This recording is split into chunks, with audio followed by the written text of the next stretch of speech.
പഞ്ചാബിൽ മനമാറ്റാൻ ക്രിസ്ത്യൻ ഭീകരർ ഇന്ത്യയിൽ രംഗത്ത് വന്നിരിക്കുന്നുവെന്ന് 2025 പുതിയ കോമഡിയുമായി ABC മലയാളം ചാനലിന്റെ പുതിയ കണ്ടുപിടുത്തം.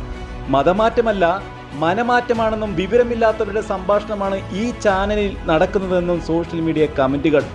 കേരളം ഒഴികെ ക്രിസ്തുമസ് ദിനത്തിൽ മറ്റ് സ്ഥലങ്ങളിലൊന്നും ക്രിസ്ത്യാനികൾക്ക് നേരെ ആക്രമണമുണ്ടാകാത്തത് ചിലർക്ക് ഓക്കാനമുണ്ടാക്കിയെന്ന് തുറന്നടിച്ച് വർഗീസ് വള്ളിക്കാട്ടച്ചനും.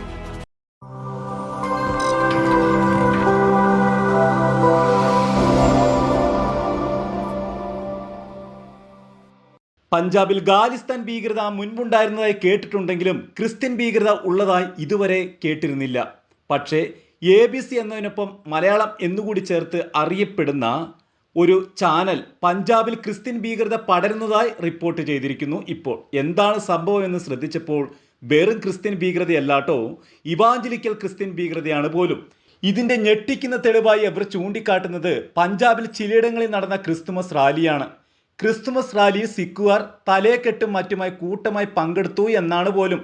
സിഖുകാർ തലേക്കെട്ടുമായി ക്രിസ്തുമസ് റാലിയിൽ പങ്കെടുത്തതിന് പിന്നിൽ അമേരിക്കയുടെയും കാനഡയൊക്കെ കൈകളുണ്ടത്രേ.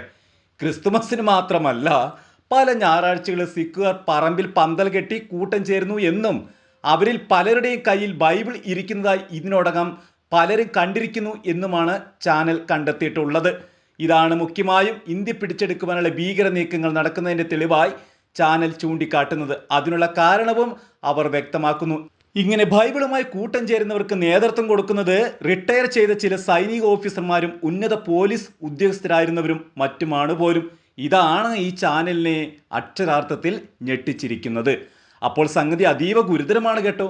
ഇന്ത്യയുടെ മുൻ സൈനിക ഓഫീസർമാരെയും പോലീസ് ഉദ്യോഗസ്ഥരെയും മറ്റും അമേരിക്കയും കാനഡയും ചേർന്ന് ബൈബിളിൽ എന്തോ ഭീകര സംഭവം കലർത്തി മതം മാറ്റി ഇന്ത്യ പിടിക്കാൻ അയച്ചിരിക്കുകയാണ് എന്നാണ് ചാനൽ വിദഗ്ധർ പറഞ്ഞു വെക്കുന്നത്. ഇതിൽ എന്തിനെയെല്ലാമാണ് ഭീകരതയുടെ നിർവചനത്തിൽ പെടുത്തിയിരിക്കുന്നത് എന്ന് വ്യക്തമല്ലെങ്കിലും ക്രിസ്ത്യൻ ഭീകരർ പഞ്ചാബിൽ പെരുകുന്നു എന്നാണ് ഇവരുടെ അവകാശവാദം.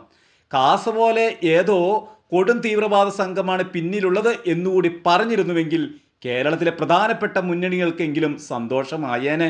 ഇതിപ്പോൾ ആരെ സൂചിപ്പിക്കാനാണെന്ന് മനസ്സിലായില്ല.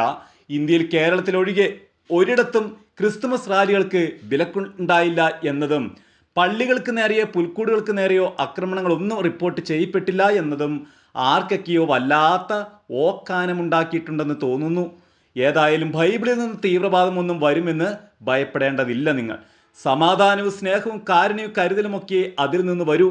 അത് നെഞ്ചോട് ചേർത്ത് പിടിക്കുന്നത് പൊട്ടിച്ചിതറാനല്ല, പൊട്ടിക്കിളിർക്കാനാണ് ഹൃദയത്തിൽ നിത്യജീവിൻ്റെ നാമ്പുകൾ.